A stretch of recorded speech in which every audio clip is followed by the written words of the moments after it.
جو شخص رسول اللہ صلی اللہ علیہ وسلم کے لیے جنت میں وسیلہ اور فضیلت کی دعا کرتا ہے تو اس کے لیے آپ کی شفاعت واجب ہو جاتی ہے۔ کیا یہ بات صحیح ہے؟ عبد المنان انڈیا سے۔ جی بالکل صحیح، حدیث میں آتا ہے کہ جو اذان کے بعد یہ دعا پڑھے، اللہم رب هذه الدعوة التامة والصلاة القائمة آت محمدا الوسیلة والفضیلة وبعثه مقاما محمودا الذی وعدته انک لا تخلف المیعاد، اس میں نبی کے لیے فضیلت اور وسیلہ کی دعا مانگی گئی ہے۔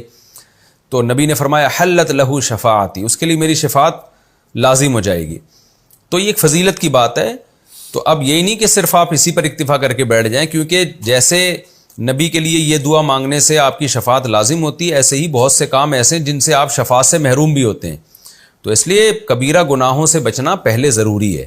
اگر کوئی آدمی گناہوں سے نہیں بچ رہا اور صرف اذان کے بعد کی دعا پر اکتفا کرتا ہے اور یہ سمجھتا ہے کہ میں دعا مانگوں گا تو شفاعت پکی واجب ہو جائے گی، تو یہ غلط ہے، کیونکہ نبی صلی اللہ علیہ وسلم کی شفاعت سے محرومی کے بھی تو بہت سارے اسباب ہیں نا۔ اس کی مثال ایسے جیسے کوئی آپ کو حکیم صاحب کوئی معجون دیں طاقت کی اور کہیں، یا کوئی ڈاکٹر طاقت کا سیرپ دے کہ یہ 2 چمچ جو پیے گا تو اتنی پاور آ جائے گی اس میں۔ آپ نے کیا کیا، وہ تو 2 چمچ اس کے تو پی رہے ہیں لیکن 6 چمچ زہر کے بھی پی رہے ہیں شام کے وقت۔ اب بجائے طاقت آنے کے ختم ہو رہی ہے تو آپ ڈاکٹر کو بلا بلا کہہ رہے ہیں کہ یار اس نے تو بولا تھا 2 چمچ سیرپ کے پی لیا کرو، ایسے ہو جاؤ گے، میں تو ایسے ہونے، میں تو جیسے پہلے تھا اس سے بھی گیا۔ تو ڈاکٹر بلا کے پوچھے گا بھائی اس کے علاوہ کیا کیا کر رہے ہو؟ آپ کہیں بھائی میں 6 چمچ شام کو زہر کے بھی پیتا ہوں۔ تو کہے گا کمبخت، جب میں نے 2 چمچ جو طاقت کے کہے تھے تو وہ زہر سے تو بہرحال اوائڈ کرنا ہی کرنا ہے، وہ تو بچنا ہے۔